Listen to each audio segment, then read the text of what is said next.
Hello दोस्तों, हम आज एक ऐसी बातें जानते हैं तो वीडियो के लास्ट तक देखिए। हमारे पूर्वजों ने जो भी परंपराएं बनाई है, हर परंपरा का गहन शोध किया जाए तो उनमें संतुष्ट कर देने वाले वैज्ञानिक तथ्य जरूर मिलेंगे।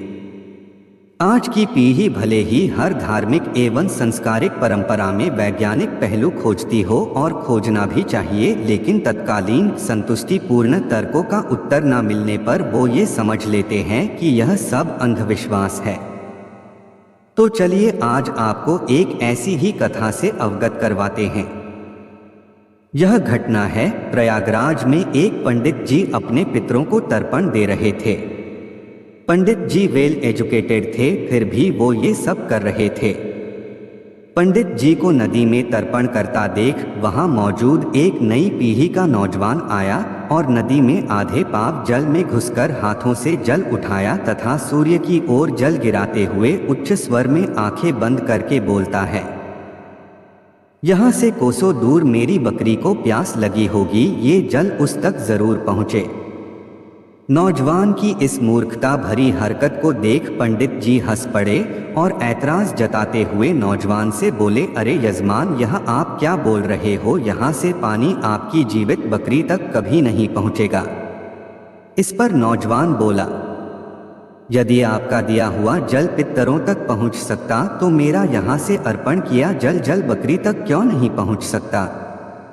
पंडित जी को नौजवान के अल्प ज्ञान पर बड़ा दुख हुआ। हालांकि तर्पण करने के पीछे की परंपरा, आस्था का रहस्य और वेदों के ज्ञान से पंडित जी भली भांति परिचित थे और पंडित जी इस बात से भी पूर्णतः अवगत थे कि जल पितरों तक पहुंचेगा या नहीं, पर इसको नौजवान के सामने तत्काल सिद्ध कर पाना पंडित जी के लिए शायद असंभव था, क्योंकि उनके पास सिद्ध करने के लिए कोई मंत्र, शक्ति या वस्तु उपलब्ध नहीं थी, जिस वजह से उन्होंने उस नौजवान को उत्तर देना भी सही नहीं समझा और मौन हो गए।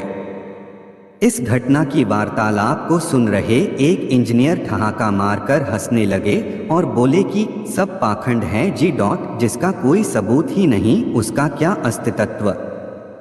अब इस बार वेदों के ज्ञाता पंडित जी ने चुप्पी तोड़ी और अब दोनों को ज्ञान से परिचित कराने के लिए नदी से बाहर निकलते हुए पंडित जी इंजीनियर बाबू के बगल रखी मेज पर कैलकुलेटर उठाकर एक नंबर डायल करते हैं और कैलकुलेटर अपने कान से लगा लेते हैं। पंडित जी बार बार हेलो हेलो करते रहे, लेकिन दूसरी तरफ से कोई प्रतिक्रिया नहीं आ रही थी। इंजीनियर तो पंडित जी की इस हरकत को देख दंग था और उन्हें ताज्जुब भरी नजरों से देखे जा रहे था। तब पंडित जी उस इंजीनियर साहब से शिकायत करते हैं कि ये मशीन तो काम ही नहीं कर रही। इस पर वे इंजीनियर साहब भड़क गए और बोले, ये क्या मजाक है?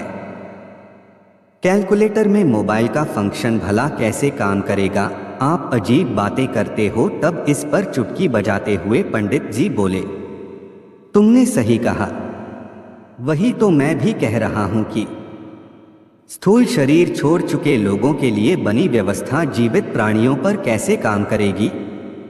वो महाशय जी वहां खड़े जल अर्पित करते हुए बोलते हैं कि जल मेरी बकरी तक पहुंचे। भला यह कैसे संभव है? इस पर इंजीनियर साहब अपनी झेंप मिटाते हुए कहने लगे, यानी अपनी नासमझी दलीलों को छुपाते हुए बोले कि ये सब पाखंड है महाशय। अगर ये सच है तो इसे सिद्ध करके दिखाइए, तब हम माने कि ये वास्तविकता है। इस पर पंडित जी ने तुरंत बुद्धि दौड़ाई और बोले, ये बताइए कि न्यूक्लियर पर न्यूट्रॉन के बम्बारमेंट करने से क्या ऊर्जा निकलती है? इंजीनियर बोला, बिल्कुल, इट्स कॉल्ड एटॉमिक एनर्जी। हाँ, तो इससे क्या? इतना सुनते ही पंडित जी ने वहां रखे चौक और पेपर वेट उठाया और इंजीनियर के हाथ पर थमाते हुए कहा, अब आपके हाथ में बहुत सारे न्यूक्लियर्स भी हैं और न्यूट्रॉन्स भी। अब आप इसमें से एनर्जी निकाल के दिखाइए। इंजीनियर साहब की बुद्धि अब काम ना करी, सब ज्ञान धरे का धरे रह गया और सर खुजलाने लगे।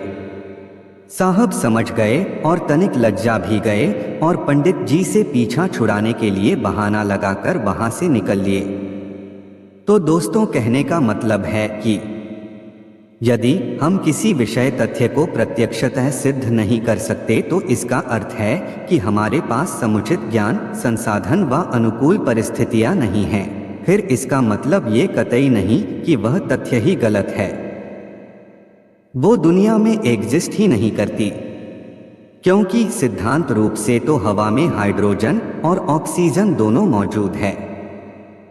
फिर हवा से ही पानी क्यों नहीं बना लेते? अब आप सीमित साधन की कमी या अल्प ज्ञान की वजह से तत्काल समय में हवा से पानी बना पाने में असक्षम है।